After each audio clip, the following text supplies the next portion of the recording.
Coming up next on The Voice of Alabama Politics, congratulations, winners. Also, the V Team takes a look at an outside threat to nursing homes. And Alabama politics is divided by race. Donné maintenant avec les deux Audi et Simon Gachet qui tente directement vers l'extérieur et derrière sa touche avec Eric Trémoulet. Oh! Not NASCAR. This one. All this and much, much more coming up next on The V.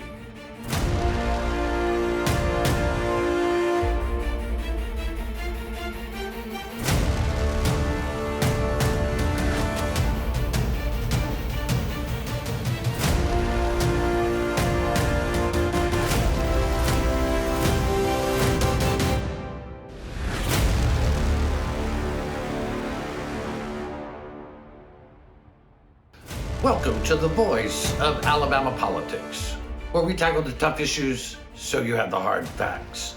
I'm your host, Bill Britt, and today I'm joined by Susan Britt, research guru extraordinaire, and Josh Moon, columnist and investigative reporter at APR. Welcome. Thank you. How y'all Hey, doing? Josh. Good. How We're you doing good. A lot of pretty sleep. bright and sunny day. Pretty bright and sunny day. Well, it has been a long and contentious race and will be litigated probably into the next millennium. But the Republic will survive, and that's what's important. It has never been about one man or one woman. It's always been about the rule of law, the Constitution of the United States, and we, the people. Exactly. So there you go. We did learn some interesting things out of Alabama's election day. CBS News did an exit poll, which was not surprising in many ways. But Susan, Josh, the one thing that the exit poll showed is that Alabama voters are broken down by race. Shocking? No. But the exit poll proved that the Republican Party is primarily a white party. The Democratic Party is primarily a black party, but it goes further into that race is the single most predominant issue in how Alabamians vote. Josh, you want to weigh in on that? Well, I don't think that that's surprising to a lot of people who live here, and I think that a lot of people over the years have taken advantage of some long-held biases in this state to further their political careers and further themselves personally. And I think that is reflected long-term here in how we behave in this state. I think that a lot of people have preyed upon those racial fears for a long time for a certain advantage. And so you see it. It's an easy button to push in this state, and a lot of lazy politicians have pushed it over and over and over again. Yeah, yeah. I mean, it was, Susan, white voters overwhelmingly preferred Donald Trump. Black voters overwhelmingly preferred Joe Biden. I mean, by even larger percentage than whites favored Trump. But there's some interesting things in here. The women right here, I think that was pretty interesting too. Trump lost some white women voters in Alabama. 43%. Huh? 43%. Yeah, came in for him.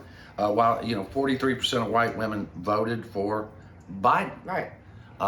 which is the trend that we've seen across the country. Women did not flock to the president, and the suburban women did not. However, the rural women in Alabama, more rural women, did back Trump. I also thought that it was interesting that young people, Josh, preferred Biden. The 18 to 30 somethings preferred Biden over Trump. Yeah, I think all of that holds pretty well with the trend that we've seen for a while now. And I think that that's probably not just Trump. It's also with a lot with the Republican Party. They have a pretty bad problem with young people and with suburban women. And so, we'll see if that can grow. I know that Democrats are trying to tap in heavily into that and grow that and expand that, particularly among women. The white women and black women. I think that they found a real knot there, and you see a lot of policies, directed at women, and a lot of women in Democrats, the elected officials, and running for office and candidates. And so I think that all of those things, when you see all that, it tends to draw in some people to you. And the Republican Party should probably take a look around at what's happening, because I understand it's going pretty well for you in the state of Alabama, but you don't have to go very far outside of the state of Alabama to see where it's going pretty poorly for you. Well, and we also know that, young people are, favor socialism. And I was telling Susan earlier today, that's because we treat young people like they're tiny children, So they understand socialism because, the state, mom and dad, give them everything they want and they don't do anything to get it, So yeah. I also think that in a lot of cases, younger people have a better understanding of, democratic socialism, and they're not scared by it. Yeah. I think that's a big, scary term for a lot of older people. Well, again, socialism is not something that's going to take hold in the United States because we are capitalist. It's not, pure socialism is never going to take hold here, although we do seem to enjoy quite a bit of democratic socialism. Yeah, well, we do, our Medicaid, our Medicare, our Social Security, all those things. But, not surprising, again, overwhelmingly Trump voters were non-college educated whites, while he did take a good percentage of the ones that had bachelor's degree. Right. Higher degrees, Susan, just totally wiped out. Yeah, and I have to wonder in these numbers. I mean, these are exit polls, right? Right. So we had an overwhelming, like nationwide, we had a lot of absentee votes, most of which were Democrat. I wonder how much that would have changed some of these numbers had these people actually showed up to the polls. Yeah, I'm not sure, but I don't know, but it's just a question I've had. Well, I got to say, really, I think no one better represents a high school educated rural Alabamian better than a billionaire from New York City. So, wow, ouch! I'm telling you, you are feeling your oats today, aren't you? Yeah, it's going pretty well. Yeah. Well, look, we only got about a minute left. Mike Hubbard has been transferred to prison. Of course, there was reports that he had been transferred to Draper.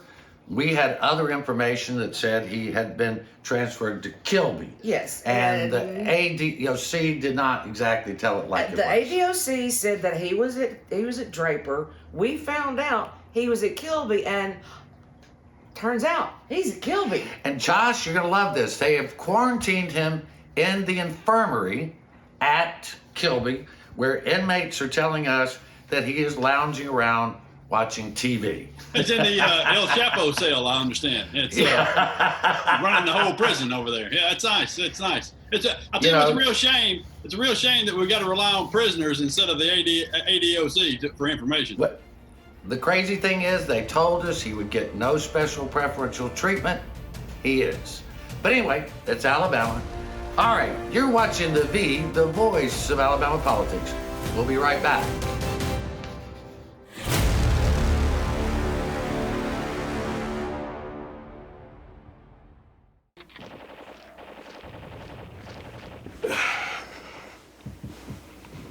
Hey man, what are you doing today? Playing the game. Thought I'd go out for a drive later, maybe. Text some friends while I'm doing it. Scroll through social media. Kill a family 4 and a head-on collision. Cool, man. Drive safe, Alabama. A message from your Alabama Department of Transportation. Your career isn't a job, it's a journey. Your next job could lead to bigger things, and you're in charge of how fast and how far you want to go. At alabamaworks.com, you can connect with employers and start working right now. Then chart your path forward with training and career planning tools. That next paycheck is great, but it's only the beginning. Start a great success story at alabamaworks.com.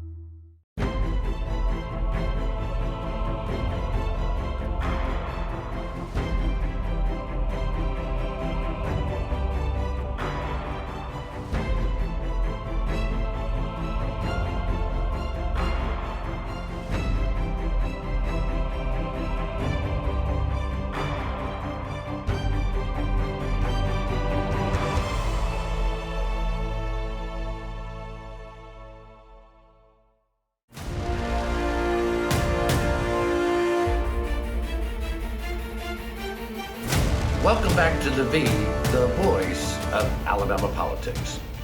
You know, this past week over at APR, I reported on a story that I found to be one of the most outrageous things I have heard during this entire pandemic. As we all know, nursing homes have been hit particularly hard by COVID-19. Right. They have fought back. The federal guidelines for them are very stringent on testing. They have to test their staff and personnel routinely for COVID-19. The ambulance services, including the American Ambulance Association, who represents a large swath of ambulance services, also here in Alabama, have said that they do not need to be tested to go into nursing home facilities because they're relying on an opinion from CMS that says they don't have to be tested to go into emergency situations. But Susan, there's a big difference between when they go into a nursing home and when they go into an emergency situation. Having had people in and out of nursing homes, there is a difference. If you've got somebody having a heart attack, that's one thing. But these nursing homes depend on ambulance services for things like people who need dialysis, people who need outpatient surgery, people who need doctor's appointments or checkups or whatever. Now, that is totally different than an emergency situation. Yeah, in an emergency situation, I'm having a heart attack. I don't care if you've got COVID. But if you're transporting somebody to dialysis and back, and you're not tested, and you give it to them, and then they give it to the rest of the residents, this is unacceptable. Josh, the ruling here is that EMS workers should be tested. The nursing homes believe they should be tested because they're contracted to transport residents to, like Susan said, routine hospital visits, doctor's visits. But the ambulance services say no, and they're refusing even free tests at the nursing homes. Yeah, I can't wrap my head around this. This is literally like a zombie virus inside of a nursing home. Right. It really is. There are other places you could walk into and say, well, even if you gave it, a high school, or for example, even if it's spread around in a high school, maybe everybody would be fine. In a nursing home, almost nobody's going to be fine. I don't. And why? We tested NBA players every day. We're testing NFL players every day. We can't run a swab on an ambulance driver. I don't understand. I do. I know it's money. All right. I know that's what they're doing. Yeah, They want to do it. It's money. But at a point, man, you've seen the devastation at these nursing homes. We gotta come on now. Well, the Alabama Department of Public Health has said that they fall under the guidelines of CMS that says they have to be tested because these EMS companies have contracts with nursing homes to provide transportation. It's not about an emergency. It's about picking somebody up who maybe is in a wheelchair and taking them to a doctor's Because appointment. under the guidelines, in that situation, when they're talking about taking somebody to a doctor or whatever, they fall under is the same as a Staff. Faculty, facility staff. That's what I was looking for. They fall under the category of facility staff. So the facility staff, all of the nurses and the doctors, they have to be tested. These guys should be tested too. Yeah, absolutely. That's the way the law, The only testing for for EMS drivers and personnel is that they check their temperature and they look for symptoms before they take their shift, start their shift. How many people we got are asymptomatic walking around, people? Wake up! The common sense of this is so off the wall. I don't understand how it's so easy. I don't understand what they're doing. What are you doing? Well, and the reason They're is saving their pocketbooks. That's what they're doing. I believe the reason is because if they go to a nursing home for a routine visit, routine transport, and they get the 15-minute test, by the way, it's free from the nursing home, and they test positive, well, they're going to have to go into quarantine. And then the ambulance company loses personnel. And they lose personnel, they can't make the calls. If they can't make the calls, they can't make money. And that's where we're at. I think. That's my opinion. Man, that's some pretty shady stuff right there, buddy. Some of these nursing homes have been told that in so many terms. Well, Hey, and also the There's a Go ahead, nursing Josh. home in Lincoln County right now that's got 58 patients that have COVID. yeah. Well, the American Ambulance Association sent me a fiery email telling me how wrong I was and what a dumb bunny I might be, and complaining. And I Because you said, hit a nerve. yeah, I guess. But I told them, send me a comment. You know, you got to talk to me. But anyway, they've been on Facebook calling me all kinds of, like a crazy person. Never happened to me before in all these years in journalism. Never, Really? Yeah. never had that happen. It's Me makes neither. I've such never an had that. I don't impact know on you your do. day.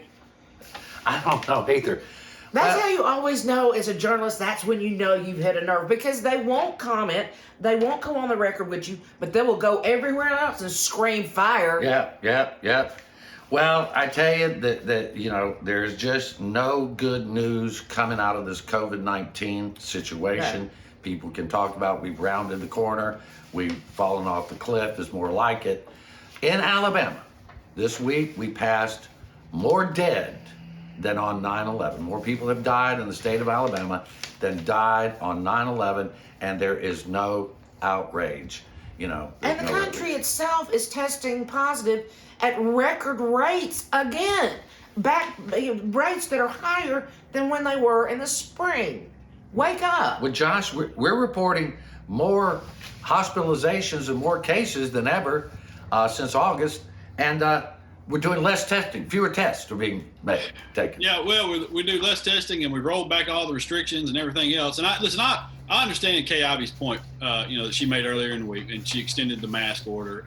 But and she said at some point you people are going to have to do it on your own. And I understand the frustration that she has. I mean, you walk around and you see morons with their mask below their nose and everything else, and it's just, this is a much more dangerous time right now. Than we had ever before, because on top of what's going on with the COVID and it flaming back up, you also have the regular flu that's packing hospitals. So look, take it for granted at your own risk. Yeah. Well, we got a very nice email from a viewer who took exception to some of our points on masks and said, well, how do you enforce it? And it's impossible to enforce, but the business owners are in favor of these mask ordinances because it at least gives them a reason to say, put on your mask, So anyway, all right, we're going to leave it right there. You're watching the voice of Alabama politics.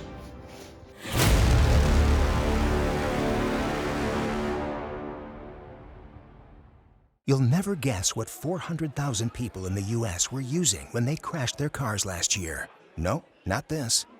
This. Distracted driving will kill you. Drive safe, Alabama. A message from your Alabama Department of Transportation. A lot can change in 5 years. Except those smile lines you treated with Bellafill. Because that's about how long Bellafill will keep them smooth and filled. 5 years. Now you can always look your best without all those injections, appointments, and costs. Bellafill is the only dermal filler that stimulates and maintains collagen growth long term. Now time is on your side.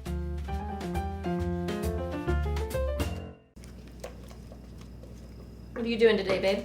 I thought I'd head down to the lake with the guys, do a little fishing. Of course, none of us will be wearing our seatbelts. I'll lose control of the truck, wrap it around a tree, and kill us all. Okay.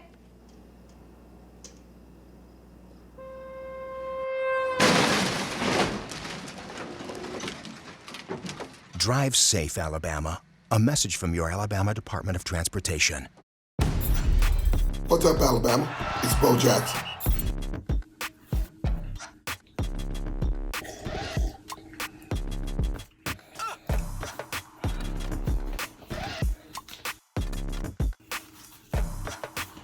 Do I really need to say it?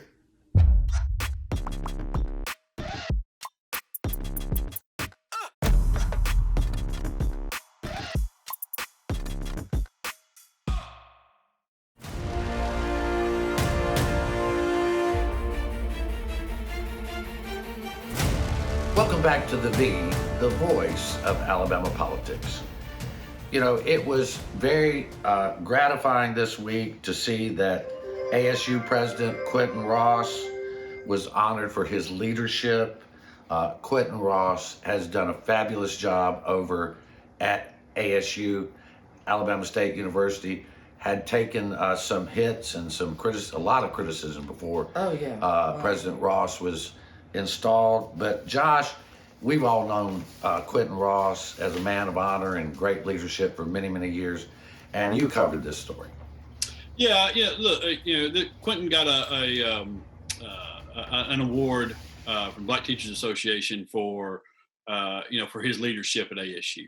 And a lot of it had to do with his focus on serving underserved students there, which is what ASU is known for historically. It serves a population that is typically low income, high poverty, and has given so many families in this state an opportunity for a higher education and a better life. And Quinton there, man, it's nice to see, and I'm biased because I was pushing, Quinton pushed him twice for president there because I felt like he loved the university, first of all. And he's a good guy, maybe 1A. And in addition to that, he has such good relationships in the business community around the state, with lawmakers on both sides of the aisle. Everybody likes Quinton Ross. And I felt like he was exactly what they needed. And of course, as usual, I was right. I was going to say you were right. Listen, this one was an easy call. It really was to me. You were right. You were right. You were absolutely right. I don't know. I hate saying that, Josh. I tend to sometimes wonder about people who are so certain about their certainty. Because I can assure you. Don't get him started. Oh, God. Pretty much uncertain about everything. Thing right, and this is it. Okay, so I'm spiking the football. Okay. I do. This one. So I'm worried about. Quinton is great. All right, and he's done. He is. Look at what's happened today. The negative headlines have stopped. He is. Their financials are back in order. The enrollment is going up again. The way they handled the pandemic should be an example to a lot of much larger universities. It's been. I mean, the leadership that he showed has been really, really good, and I'm just happy that I was for once right, and so I like to say it a lot. Well, and you were right. You were right a lot, actually. But I have this whole thing about certainty now, because people have been so certain about so many things that have turned out to be absolutely wrong. But they're still certain that they're right in the face of all evidence. Yeah. But that's... Can you think of anybody in particular that you're talking about? That's just human nature, I think, but some of us are uncertain about everything, I wake up in the morning, I'm certain that the coffee is going to be a certain way, and lo and behold, it changes. Anyway. Yeah, you end up at Walmart buying another one. Yeah, we end up at Walmart buying another coffee maker. Okay, so the voters approved Amendment 4, which was to remove the racist language from the state constitution. Oh God, this is going to be fun. It's a great idea. I think that removing the racist language is ethically right. Mm-hmm. I think once they remove the other parts of the Constitution, we'll not be as happy as we thought. If you think they're going in there with a scalpel and just removing those little words in there, honey, they're coming with a machete. Yeah. Yeah, I'd be okay if they just set the whole thing on fire, honestly, and let's just start over. That's true. Well, with this bunch, I don't trust this bunch for that. No. If we could leave it up to just the highly educated folks that they're going to put in charge of doing the scalpel removal part here, I think it'd be okay. It's what's going to happen to it after we get into the state house. That's what I'm worried about. Yeah. It is, and we should be worried about that because they have not given us any reason to trust them. I love the fact that all my Republican friends are against big government and don't trust government, but yet this thing passed. Which says we trust this government to rewrite large portions of the Constitution. Do remember, this coming session, apparently their plan is to do everything by Zoom. So Alabamians won't really have access to see what they're actually doing to our Constitution. Are they going to limit See, I don't press know. access? I think we'll have access because, I mean, the pandemic is supposed to be over with as of today. So, From your lips to God's ear, right? Right. Yeah, as soon as the election was over, I heard that thing was going to be done. So. Well, oh gosh. Well, and the certainty of that is certain. But again, I remain skeptical of all certainty. I understand. I accept that two plus 2 equals 4 unless you live in an alternative universe. I think we would be remiss without congratulating Coach Tommy Tuberville, who will be soon sworn in as U.S. Senator Tuberville, while we have had certainly taken exception to Mr. Tuberville's campaign and lack of candor. The voters have spoken, and he is going to be the junior senator from Alabama. Good luck. Barry Moore. Yeah. Touchdown. Barry Moore will be going to Congress, his first term congressman from Alabama, and so is Jerry Carl from down south. And we wish them all the luck in the world in their endeavors in Washington, D.C. One thing we know about Washington, D.C. is you don't change Washington, Washington changes you. But Gosh, that's going to be interesting Yeah, if you think yeah. about it that way. yeah. Well, and Doug Jones ran a good race. Just the overwhelming belief in the Republican Party versus the Democratic Party. Straight ticket voting. Straight ticket voting. Literally, Get in I there, think Josh. Doug Jones is a good example of there's literally nothing that a Democrat could have done in this cycle to have won a statewide race. Yeah. And that we'll see if that can be changed in the future. But Doug was a great senator, the best probably in my lifetime in D.C. Well- state. And so, I appreciate what he did and the race that he ran and how good he was to everybody in this state, even those who opposed him. He always listened to them and took in what they had to say, and it was nice to see. Well, we want to congratulate all the winners, and for those losers, those who lost, try again. It's never too late. All right, well, you've been watching the voice of Alabama politics. You watch us, because we watch them.